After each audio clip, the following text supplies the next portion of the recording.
England, I have found since last night, the general election results of 2015, is literally an ideologically vacuous cesspool. I will stress this again. England is an ideologically vacuous cesspool. The drive for independence has been a very small factor, I believe, in the overwhelming gains for the Scottish National Party at this election. They are a party who have actually moved politically into a space that makes them a force worthy of support and fealty from the Scottish electorate. They haven't just gained seats, they've gained passionate and unprecedented amounts of votes because they have offered people what they want to vote for, not just what they want to hear. Can we say this of the Conservatives, the Lib Dems, Labour? I don't believe so. Especially not in England. The Scottish have voted based on the future that they hope for. The English and Welsh, what's been their basis for voting in the last day? Fear of economic decline, fear of unemployment, fear of cuts, fear of our schools and hospitals being gutted, fear of losing welfare, fear of not knowing where your next meal is coming from, fear of not knowing whether your kids will have a bed to sleep in next year, next month, next week, or perhaps their vote has been decided by whatever they've been told to fear. Fear of tax, fear of immigrants, fear of crime, fear of gender equality, fear of marriage equality, fear of austerity, or indeed fear of not enough austerity. Fear is a very easy way to manipulate people. And if you're one of those people nodding enthusiastically at that line, you're probably also one of those who I would quite easily laugh at. Because you probably don't realise just how much you have been manipulated by fear. Fear of tap water. Fear of clouds in the sky. Fear of everyday kitchen appliances that you haven't even tried to understand. Fear of medicine and medical professionals. Fear of secret societies, fear of Freemasons, fear of Jews, for goodness sake. Fear of anything that any crackpot fake news site will tell you to be afraid of. We are a nation that lives and breathes fear. It's even ruling my life.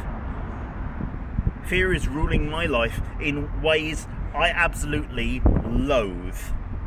I fear being out of the loop.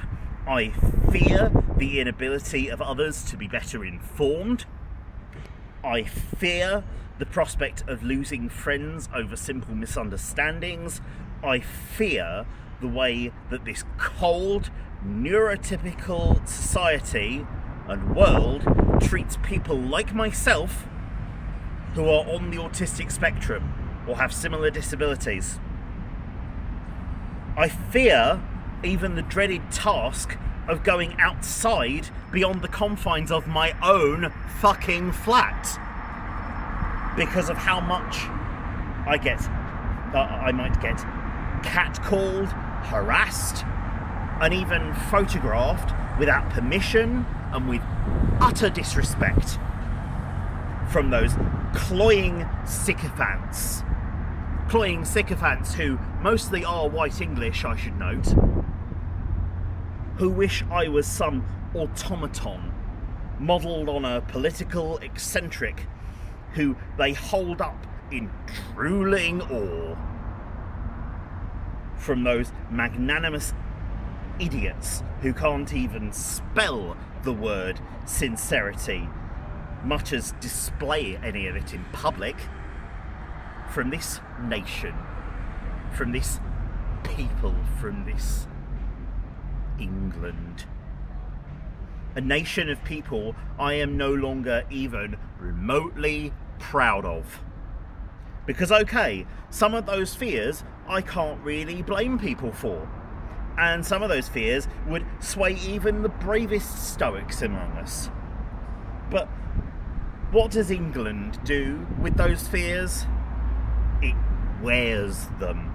It fucking wears them as a suit, as a lapel pin, as a rosette, as a fucking football team strip, as a flag. Whatever it might be, for the English, it does not represent hope. It does not represent compassion or mercy or civility or dignity or anything that could be considered remotely pagan, humanist or Christian. It is the red of fear. It is the white of self-fucking righteousness. It represents fear of their country being the loser, of their country being the lesser, of their country being less holy, of their country and national identity being anything that doesn't satisfy their petty, selfish desires. You are a worthless, selfish and cruel nation, England. You ruin yourselves to your hypocrisy and to your own fear. Scotland rises above your ruins. Scotland pisses into your vacuous soul. Where once there was principle, where once there was meaning, where once there was courage, where once there was culture, where once there was sincerity, where once there was selflessness, where once there was selflessness. Now there is nothing but a nation of Tories, Lib Dems, Kippers, Labourites, class warriors and social justice crusaders, all cowering in fear. We're all in this together.